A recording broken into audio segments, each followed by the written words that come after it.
दिलों में तूफानों की टोली और नसों में इनकलाब, होश दुश्मन के उड़ा देंगे, हमें रोको ना आज। नमस्कार, समसामयिक विषयों पर आपके पसंदीदा कार्यक्रम विशेष में आपका स्वागत है। मैं हूं वैभव राज शुक्ला। हम भारत के लोग जो आज आज़ाद फिजा में सांस ले रहे हैं, स्वतंत्र रूप से अपना जीवन जी रहे हैं, इस आज़ादी के लिए हमने एक बड़ी कीमत चुकाई है। हमारे देश के वीर सपूतों ने अपने लहू से इस देश को सींचा है। एक लंबे समय तक भारतवर्ष अंग्रेजों के अधीन रहा। कई आंदोलन हुए हैं, जिसमें सबसे बड़ा आंदोलन था भारत छोड़ो आंदोलन। भारत की आज़ादी के इतिहास में 9 अगस्त 1942 का दिन बेहद महत्वपूर्ण है, जिसे कोई भारतवासी भूल नहीं सकता।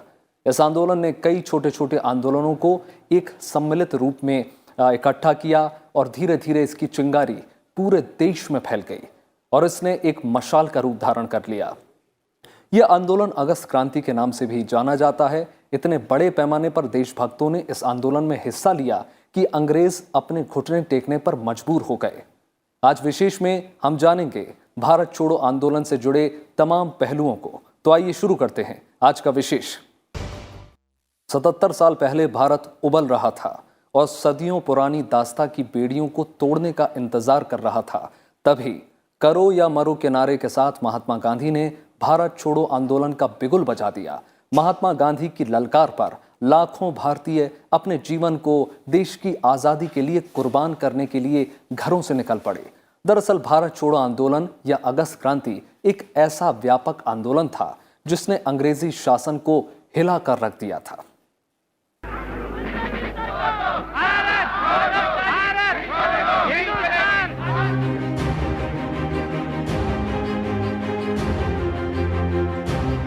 भारत छोड़ो आंदोलन या अगस्त क्रांति भारतीय स्वतंत्रता आंदोलन की आखिरी महान लड़ाई थी, जिसने ब्रिटिश शासन की नींव को हिलाकर रख दिया। 14 जुलाई 1942 को वर्धा में कांग्रेस कार्य समिति ने अंग्रेजों भारत छोड़ो प्रस्ताव पारित किया। आंदोलन की सार्वजनिक घोषणा से पहले 1 अगस्त 1942 को इलाहाबाद में तिलक दिवस मनाया गया। 8 अगस्त 1942 को अखिल भारतीय कांग्रेस की बैठक मुंबई के गौलिया टैंक में हुई। बैठक में ऐतिहासिक भारत छोड़ो प्रस्ताव को कांग्रेस कार्य समिति ने कुछ संशोधनों के साथ स्वीकार कर लिया। देश भर के स्वतंत्रता सेनानियों की एक ही मांग थी, पूर्ण स्वराज। इस मौके पर महात्मा गांधी ने ऐतिहासिक भाषण देते हुए कहा, मैं आपको एक मंत्र देना चाहता हूं, जिसे आप अपने दिल में उतार लें और आपकी हर सांस के साथ इस मंत्र की आवाज आनी चाहिए। ये मंत्र है, करो या मरो। या तो हम भारत को आजाद कराएंगे या इस कोशिश में अपनी जान दे देंगे। In respect to God, need not be surprised if I do not realize the presence of God. Bharat छोड़ो आंदोलन की शुरुआत 1942 में हुई थी और ये विश्व युद्ध का समय था और कांग्रेस के अंदर में हमारे राष्ट्रीय आंदोलन में एक ख़ास तरह का मतभेद था। कुछ हमारे नेता चाहते थे, वो ये समझते थे कि ये समय बहुत उपयुक्त नहीं है आंदोलन छेड़ने के लिए, लेकिन गांधी जी का ये मानना था कि ये बहुत ही ज़रूरी समय है आंदोलन छेड़ने के लिए। और उसकी ख़ास वजह ये थी कि विश्व युद्ध भारत की सीमाओं तक आने का खतरा था। गांधी जी के शब्दों ने जनता पर जादू सा असर डाला और वे नए जोश, नए साहस, नए संकल्प, नई आस्था, दृढ़ निश्चय और आत्मविश्वास के साथ स्वतंत्रता संग्राम में कूद पड़े। आंदोलन की घोषणा के 24 घंटे के भीतर ही सभी बड़े नेता गिरफ्तार कर लिए गए। गांधी जी को पूना के आगा खां पैलेस और कांग्रेस कार्यकारिणी के अन्य सदस्यों को अहमदनगर के दुर्ग में रखा गया। कांग्रेस को गैर संवैधानिक संस्था घोषित कर दिया गया। अंग्रेजों की तमाम कोशिशों के बावजूद कई राष्ट्रीय नेता गिरफ्तार नहीं हो पाए। इनमें क्रांतिकारी अरुणा आसफ अली भी थीं, जिन्होंने 9 अगस्त 1942 को मुंबई के ग्वालियर टैंक मैदान में तिरंगा फहराकर भारत छोड़ो आंदोलन का बिगुल बजा दिया। तभी से मुंबई के इस मैदान को अगस्त क्रांति मैदान भी कहा जाता है। इसके अलावा आंदोलन का नेतृत्व करने के लिए जनता के बीच से ही नेता उभरकर सामने आए। जय प्रकाश नारायण, राम मनोहर लोहिया, अच्युत पटवर्धन और सुचेता कृपलानी जैसे नेताओं ने भूमिगत रहकर आंदोलन को नेतृत्व प्रदान किया। बंबई में उषा मेहता और उनके कुछ साथियों ने कई महीने तक कांग्रेस रेडियो का प्रसारण किया। लोग ब्रिटिश शासन के प्रतीकों के खिलाफ प्रदर्शन करने सड़कों पर निकल पड़े और सरकारी इमारतों पर तिरंगा फहराना शुरू कर दिया। आंदोलन का आह्वान गांधी जी ने दिया तो अंग्रेजी सरकार को लगा कि एक बहुत बड़ा षड्यंत्र तख्ता पलट का है और वो आंदोलन हिंसक उग्र भी हो सकता है और वो हर हालत में आंदोलन को दबाने के पक्ष में थे। तो जैसे ही आंदोलन की कॉल गांधी जी ने दी, कांग्रेस के सारे बड़े नेताओं को एकदम से गिरफ्तार कर लिया गया और ऐसी जगह पर रखा गया जहां पर किसी के बारे में कुछ भी नहीं पता था। पटना के नौजवान विद्यार्थियों ने तो बलिदान का स्वर्णिम इतिहास ही रच डाला। 11 अगस्त 1942 को सचिवालय पर तिरंगा फहराने के दौरान फिरंगी हुकूमत की गोलियों से 7 छात्र शहीद हो गए। सरकार ने जब आंदोलन को दबाने के लिए लाठी और बंदूक का सहारा लिया तो आंदोलन का रुख बदलकर हिंसात्मक हो गया। अनेक जगहों पर रेल की पटरियां उखाड़ी गई और स्टेशनों में आग लगा दी गई। बंबई, अहमदाबाद और जमशेदपुर में मजदूरों ने संयुक्त रूप से विशाल हड़तालें की। संयुक्त प्रांत में बलिया और बस्ती, बंबई में सतारा, बंगाल में मिदनापुर और बिहार के कुछ भागों में अस्थायी सरकारों की स्थापना की गई। सतारा में विद्रोह का नेतृत्व वाई.बी. चौहान और नाना पाटिल ने किया था। पहली समानांतर सरकार बलिया में चितू पांडे के नेतृत्व में बनी। कि इसके बाद ये ब्रिटिश को, अंग्रेजी सरकार को बिल्कुल ही स्पष्ट हो गया था कि वो ज्यादा समय तक इस देश पे कब्जा अपना नहीं कर पाएंगे। एक और इसका महत्व था, जब भारत जैसे बड़े उपनिवेश, भारत जैसे बड़े देश को आजादी मिल गई, तब ये रहा कि इस दुनिया में बहुत सारे ऐसे जो गुलाम देश थे, उनकी आजादी भी लगभग सुनिश्चित हो गई। भारत छोड़ो आंदोलन इस मायने में भी अनोखा था कि इनमें महिलाओं ने बढ़ चढ़कर हिस्सा लिया था। उन्होंने आंदोलन में न सिर्फ हिस्सा लिया बल्कि पुरुषों की बराबरी करते हुए इसका नेतृत्व भी किया। भारत छोड़ो आंदोलन इस मायने में भी एक क्रांतिकारी आंदोलन था क्योंकि इसने भारत की भावी राजनीति की आधारशिला रखी। ग्वालियर टैंक मैदान से अपने ऐतिहासिक भाषण में गांधी जी ने कहा, जब भी सत्ता मिलेगी भारत के लोगों को मिलेगी और वही इस बात का फैसला करेंगे कि इसे किसे सौंपा जाना है। भारत छोड़ो आंदोलन की वार्षिकी के अवसर पर उपराष्ट्रपति एम वेंकैया नायडू ने देशवासियों के साथ देश के महान नेताओं, क्रांतिकारियों, आंदोलनकारियों और उनके बलिदान को सादर नमन किया है। उन्होंने कहा है कि भारत छोड़ो आंदोलन से जुड़े संदेश आज भी उतने ही प्रासंगिक हैं।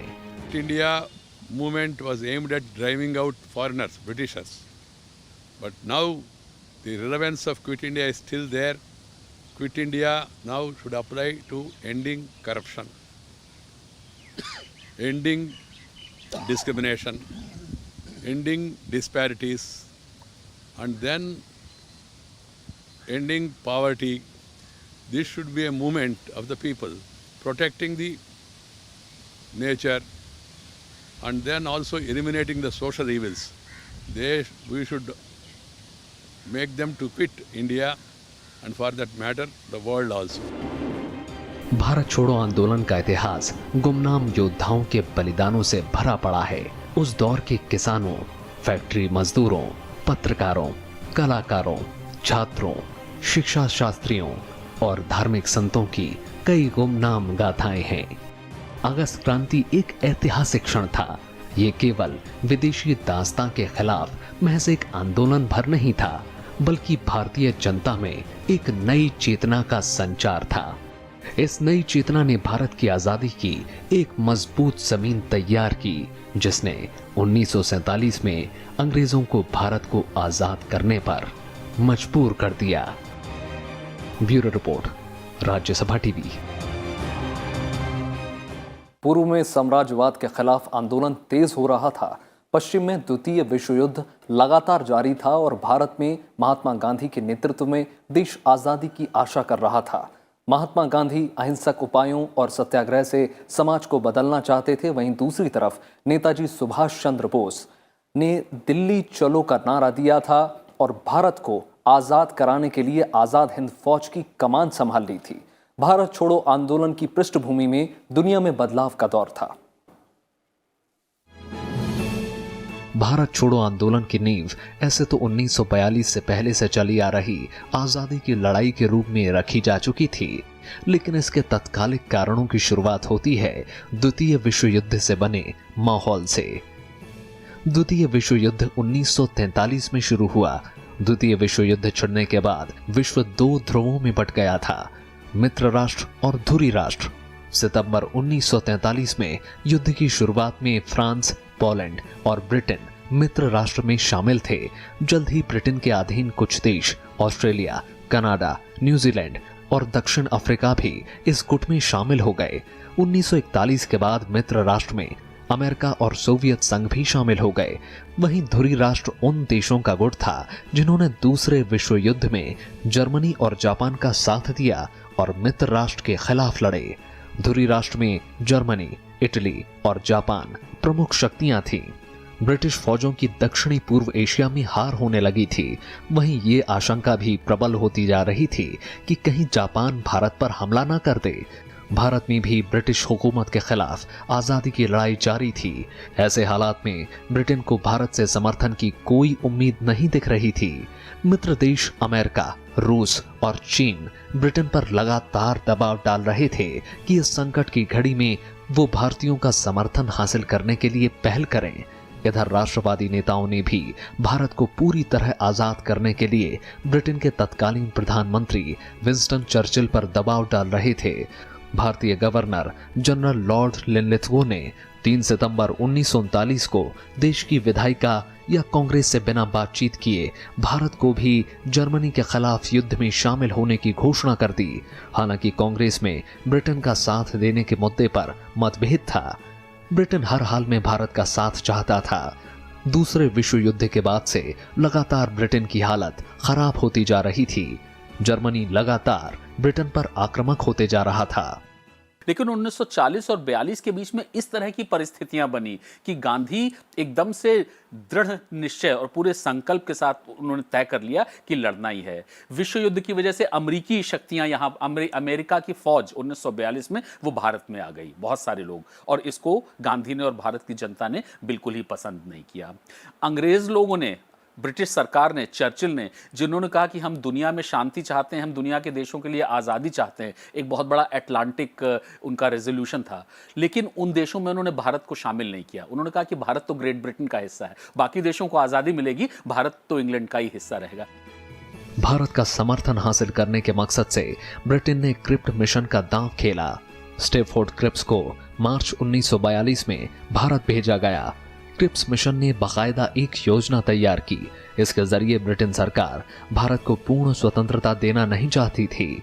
ब्रिटेन भारत को सिर्फ डोमिनियन स्टेट का स्टेटस देना चाहती थी और इसके लिए भी कोई समय सीमा तय नहीं थी।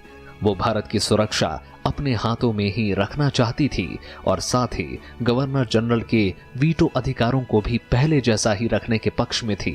कांग्रेस समेत तमाम भारतीय दलों ने क्रिस्प मिशन के सारे प्रस्तावों को खारिज कर दिया। महात्मा गांधी ने क्रिस्प मिशन के प्रस्तावों पर टिप्पणी करते हुए कहा कि ये आगे की तारीख का चेक था जिसका बैंक नष्ट होने वाला था। क्रिस्प मिशन से भारतीयों को निराशा मिली और भारतीय नेताओं को चले जाने का एहसास हुआ। वहीं विश्व युद्ध के कारण परिस्थितियां गंभीर होती जा रही थीं। जापान सफलतापूर्वक सिंगापुर, मलाया और बर्मा पर कब्जा कर भारत की ओर बढ़ने लगा था। जापान के बढ़ते प्रभुत्व को देखकर 5 जुलाई 1942 को गांधी जी ने हरिजन में लिखा, अंग्रेजों, भारत को जापान के लिए मत छोड़ो, बल्कि भारत को भारतीयों के लिए व्यवस्थित रूप से छोड़ जाओ। अंग्रेज सरकार के रवैये से निराश भारतीयों ने यह मानना शुरू कर दिया कि साम्राज्यवाद पर अंतिम प्रहार करना आवश्यक हो गया है। जब अमेरिका ने इंग्लैंड पे दबाव डाला तो एक क्रिप्स मिशन भेजा गया कि भारत की आज़ादी की बात की जाए, और क्रिप्स यहाँ पर आए और भारत के सभी नेताओं से मिले, लेकिन उन्होंने भारत की आज़ादी को लेके कोई भी एक पक्की बात कहने से बिल्कुल भी इनकार कर दिया। तो जवाहरलाल नेहरू, गांधी, सारे लोग इससे बहुत ही ज़्यादा निराश हुए। तो उनको ये लगा कि भारत असुरक्षित हो रहा है विश्व की युद्ध की वजह से, ब्रिटिश ग्रेट ब्रिटेन की सरकार का कोई बिल्कुल इरादा नहीं है और विश्व युद्ध के जितने सारे नुकसान होते हैं वो भारत को हो रहे हैं। अमेरिकी शक्तियां, अमेरिकी फौज जो है वो भारत में आ गई हैं और लग रहा है कि भारत को भी तहस नहस करने का एक संभावना बन रही। जब ये सारी परिस्थितियां हुई तो फिर हमारे राष्ट्रीय आंदोलन के नेताओं ने ये तय कर लिया कि अब हमें एक बहुत बड़ी मुहिम, बहुत बड़ा संघर्ष, बहुत बड़े आंदोलन का एक दौर चलाना है और वो आंदोलन दौर तभी खत्म होगा जबकि भारत को वो आजाद करा ले। जैसे जैसे दूसरा विश्व युद्ध आगे बढ़ रहा था वैसे वैसे भारत की आर्थिक स्थिति भी खराब हो रही थी, जिसके लिए अंग्रेज सरकार को जिम्मेदार माना गया। पूर्वी बंगाल में बहुत से लोगों को बिना मुआवजा दिए उनकी जमीनों से वंचित किया गया। सेना के लिए किसानों के घर जबरदस्ती खाली करवाए गए। इन सब वजहों से अंग्रेज सत्ता के खिलाफ भारतीय जनमानस में असंतोष चरम पर पहुंच गया था। पूरा माहौल अंग्रेजों के खिलाफ हो गया था। इसी असंतोषजनक आर्थिक स्थिति ने महात्मा गांधी को भारत छोड़ो आंदोलन चलाने के लिए बाध्य किया। Bureau report, Rajya Sabha TV. देश को आज़ादी यूं ही नहीं मिली। आने वाली पीढ़ियां आज़ाद हवा में सांस ले सकें, इसके लिए लाखों लोगों ने कुर्बानियां दी। अगस्त क्रांति या भारत छोड़ो आंदोलन ने जिस आज़ादी की बुनियाद रखी उसमें सैकड़ों लोगों ने अपने प्राणों की आहुति दे दी, जिसकी जानकारी आज भी हमें ब्रिटिश काल में लिखे गए दस्तावेजों से मालूम होती है। हमारे देश को स्वतंत्रता बहुत ही मुश्किलों से मिली। न जाने कितनी क्रांतियां हुई और कितने ही क्रांतिकारी शहीद हुए, तब जाकर हम अब आजाद भारत में सांस ले रहे हैं। प्रथम स्वतंत्रता संग्राम हो या अगस्त क्रांति, ये दिन हमें याद दिलाते हैं कि स्वतंत्रता पाने के लिए देश के महान सपूतों ने कितनी कुर्बानियां दी। अंग्रेजी सत्ता की नींव हिला देने वाली अगस्त क्रांति के दौरान भी सैकड़ों देशभक्तों ने अपनी जान गंवा दी। पिछले साल प्रधानमंत्री नरेंद्र मोदी की ओर से अगस्त क्रांति को लेकर साझा की गई रिपोर्ट की कॉपी भी इस बात की तस्दीक करती है।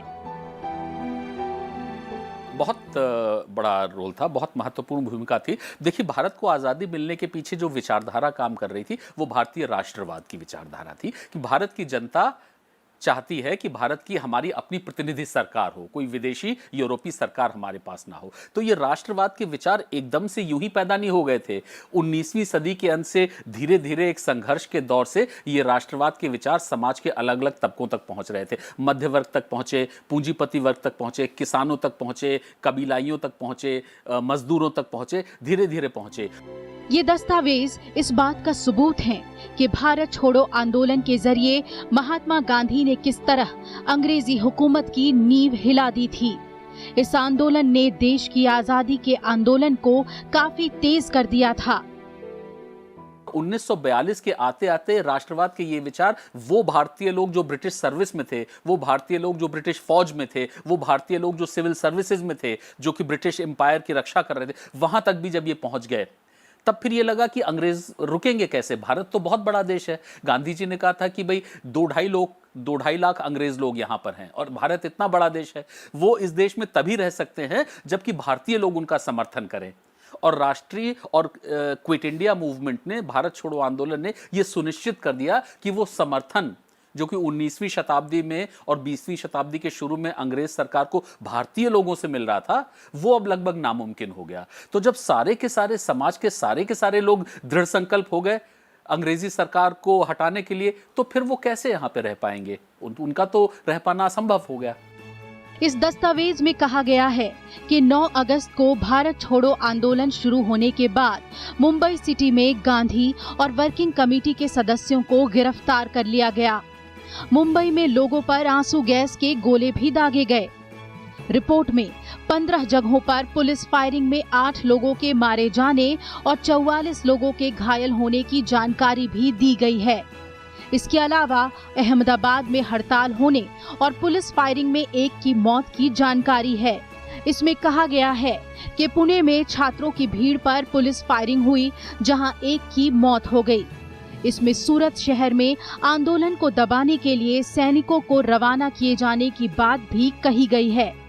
इस दस्तावेज के मुताबिक उत्तर प्रदेश में कांग्रेस के कई बड़े नेताओं को गिरफ्तार किया गया। लखनऊ, इलाहाबाद और कानपुर में हड़ताल की कोशिश हुई। पंजाब के लाहौर और अमृतसर में लोगों ने बड़ी सभाएं की। रिपोर्ट में इस बात की चर्चा की गई है कि बिहार में राजेंद्र प्रसाद और दूसरे नेताओं को गिरफ्तार कर लिया गया।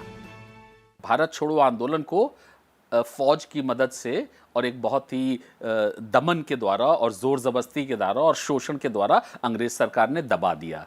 लगभग 10 से 15 हज़ार लोगों की जान गई, बहुत सारे लोगों को जेल में डाल दिया गया। हमारे सारे नेता जेल में थे और वो लगभग 44 और 45 के बाद में जेल में रहे। इसलिए उन्होंने भारतीय नेताओं के साथ एक नेगोशिएशन की शुरुआत की और इंडियन इंडिपेंडेंस एक्ट बना, एक बिल बना और वो एक्ट बना और वो एक्ट ब्रिटिश पार्लियामेंट ने पास किया और इस एक्ट के द्वारा भारत को आज़ादी मिली।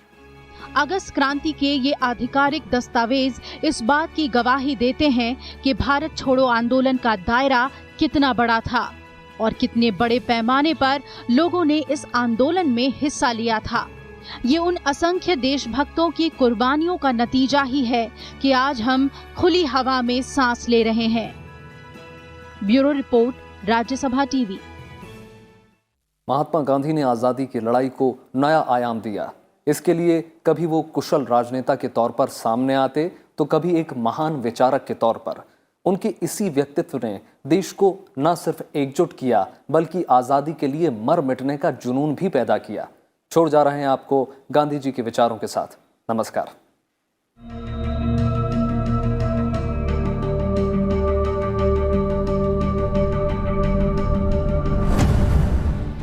अंग्रेजों भारत छोड़ो महात्मा गांधी की दूरदर्शिता का परिचायक था। भारत के आजादी के इतिहास में 9 अगस्त 1942 का दिन बेहद महत्वपूर्ण है। महात्मा गांधी ने अंग्रेजों भारत छोड़ो का आंदोलन के रूप में आजादी की अंतिम लड़ाई की घोषणा कर दी थी। इससे पूरा भारत आजादी के रंग में सरूबार हो चुका था। ये वो आंदोलन था जिससे ब्रिटिश हुकूमत में दहशत फैल गई। देश के स्वतंत्रता आंदोलन में 9 अगस्त ने ऐसी अव्यवस्था पैदा की जिसकी कल्पना अंग्रेजों ने भी नहीं की थी। पूरे भारत में ये आंदोलन इतनी तेजी से फैला कि अब अंग्रेजों के लिए भारत में रहना दूभर हो गया। भारत अपनी आजादी की लड़ाई के आखिरी पड़ाव पर पहुंच गया। इसी का नतीजा था कि महज 5 साल बाद ही अंग्रेजों को भारत छोड़ने को मजबूर होना पड़ा। दरअसल महात्मा गांधी की दूरदर्शिता ने ही आजादी की लड़ाई को जन आंदोलन बना दिया। गांधी जी के सामने अंग्रेज लोग अखबार ला के रख देते थे और उन अखबारों में घटना होती थी कि जनता हिंसक हो गई, जनता ने पुलिस स्टेशन पे हमला कर दिया, पुल को तोड़ दिया, ये कर दिया, इस उम्मीद में कि जब गांधी जी वो अहिंसा के पुजारी हैं, वो अहिंसात्मक आंदोलन चाहते हैं, जब गांधी जी ये देखेंगे कि उन्हीं का चलाया हुआ आंदोलन हिंसक हो गया है तो शायद गांधी उसकी निंदा करेंगे और लोगों के सामने ये आह्वान देंगे कि वो ये सब ना करें। लेकिन गांधी जी ने ऐसा कुछ नहीं किया। गांधी ने उस हिंसा को की निंदा भी नहीं की, उसको बंद भी नहीं किया। उन्होंने कहा कि मैं अहिंसा का पुजारी हूं, लेकिन ये जो जनता हिंसा कर रही है, ये ब्रिटिश सरकार ने जो हिंसा हम लोगों के साथ की है, इसकी प्रतिक्रिया में है। सो बहुत बड़ी हिंसा की प्रतिक्रिया में है। जब तक ब्रिटिश सरकार अपनी हिंसा बंद नहीं करेगी, तब तक जनता अपनी हिंसा कैसे बंद कर सकती है। आजादी के लिए भारतवासियों के आंदोलन में 2 बुनियादी समस्याएं थी। पहला नेतृत्व और दूसरा संगठन।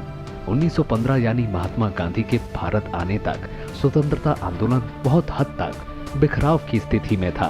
महात्मा गांधी ने इस आंदोलन को न सिर्फ संगठित किया बल्कि उसे एक दिशा और नेतृत्व भी दिया। नतीजा, पहले से ज्यादा मजबूती और धार के साथ आंदोलनकारी अंग्रेजी हुकूमत की जड़ें हिलाने में कामयाब हुए। महात्मा गांधी जब भारत पहुंचे तब कांग्रेस संगठनात्मक तौर पर धीरे धीरे लोगों के बीच में पैठ बना चुकी थी।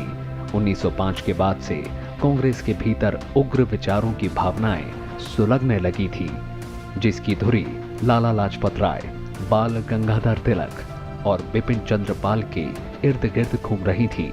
महात्मा गांधी ने कांग्रेस का एक और स्वरूप देखा, जिसमें कांग्रेस सिर्फ संभ्रांत शहरी भारतीयों के एक क्लब के तौर पर दिखती थी, जिसका छोटे शहरों और गांवों में आम आदमी के साथ जुड़ाव ना के बराबर था।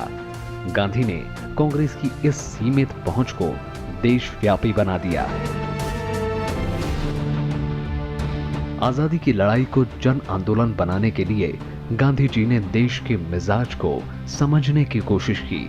उन्होंने पूरे देश का दौरा किया और किसानों के कुछ स्थानीय मुद्दे में शामिल होना शुरू कर दिया। अंग्रेजों के जुल्मों से उनका पहला टकराव हुआ 1917 में चंपारण में। यहां अंग्रेजों की 3 कठिया व्यवस्था से नीलाह किसान कराह रहे थे। अंग्रेजों को गांधी के आगे झुकना पड़ा और इस तरह चंपारण ही दरअसल गांधी के सत्याग्रह की पहली प्रयोगशाला बनी। इसके बाद 1918 का खेड़ा मजदूर आंदोलन और उसी साल अहमदाबाद के मिल मजदूर आंदोलन ने महात्मा गांधी को आम लोगों के बीच मसीहा बना दिया।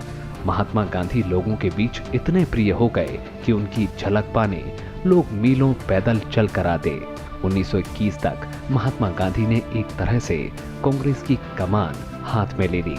उन्होंने तुरंत कांग्रेस सदस्यता को समावेशी बनाया ताकि ज्यादा से ज्यादा आम लोग कांग्रेस में जुड़ सकें। इस तरह उन्होंने एक देशव्यापी असहयोग जन आंदोलन शुरू कर दिया। गांधी जेल में थे, 3 साल तक जेल में रहे, 2.5 साल तक। 1944 में उनको छोड़ा गया, उनकी तबीयत भी काफी खराब हो गई थी। तो गांधी की एक मुख्य गतिविधि यही रही कि उन्होंने इस हिंसा की निंदा करने से उन्होंने इससे इनकार कर दिया और उन्होंने कहा कि ये तो हिंसा ब्रिटिश सरकार की है जिसके जवाब में भारतीय जनता हिंसा कर रही है। पहले काफी आंदोलन हुए थे, जैसे चौरी चौरा का एक आंदोलन हुआ था, तो उसमें हिंसा हुई और गांधी जी ने उस हिंसा की निंदा की और पूरा का पूरा आंदोलन वापस ले लिया। तो ब्रिटिश कुछ उम्मीद कर रहे थे कि इस बार भी शायद गांधी जी यही कहें, लेकिन गांधी जी उनकी इस चाल में नहीं आए। उन्होंने अखबार पढ़े लेकिन हिंसा की निंदा करने से इनकार कर दिया। हालांकि 1922 में चौरी चौरा हादसे के बाद असहयोग आंदोलन बंद कर दिया गया। गांधी जी जेल चले गए। बाहर आने पर उन्होंने फिर से जन आंदोलन को जड़ से तैयार करने की कोशिश की। इस दौरान उन्होंने खादी आंदोलन शुरू करने और अस्पृश्यता से छुटकारा पाने और सांप्रदायिक सद्भाव को बढ़ावा देने पर जोर दिया। 1928 में बारडोली सत्याग्रह में सरदार पटेल की मदद करने के साथ ही 1930 में गांधी ने दांडी मार्च सहित सविनय अवज्ञा शुरू की। उधर तत्कालीन कांग्रेस अध्यक्ष जवाहरलाल नेहरू के नेतृत्व में कांग्रेस ने पूर्ण स्वतंत्रता की मांग की। इससे पूरे देश में एक विशाल जन आंदोलन शुरू हो गया। 1930 से 1932 के बीच गोलमेज सम्मेलन में हिस्सा लेने गांधी लंदन गए और वहां आजादी के पक्ष में अपने मजबूत तर्कों से पूरी दुनिया का दिल जीत लिया। इसके बाद गांधी ने गांव-गांव जाकर लोगों को जागरूक करना जारी रखा। 1942 में गांधी ने भारत छोड़ो आंदोलन शुरू किया, जिसने अंग्रेजी हुकूमत की जड़ें हिलाकर रख दी। इस तरह गांधी ने स्वतंत्रता आंदोलन को एक जन आंदोलन में तब्दील कर दिया। उन्होंने छोटे शहरों और गांवों में आजादी की लड़ाई के प्रसार पर ध्यान केंद्रित किया और स्वतंत्रता को आम इंसान की जरूरत बना दिया। और इसी का नतीजा था कि 15 अगस्त 1947 को भारत को ब्रिटिश हुकूमत से आजादी मिली। Bureau report, Rajya Sabha TV.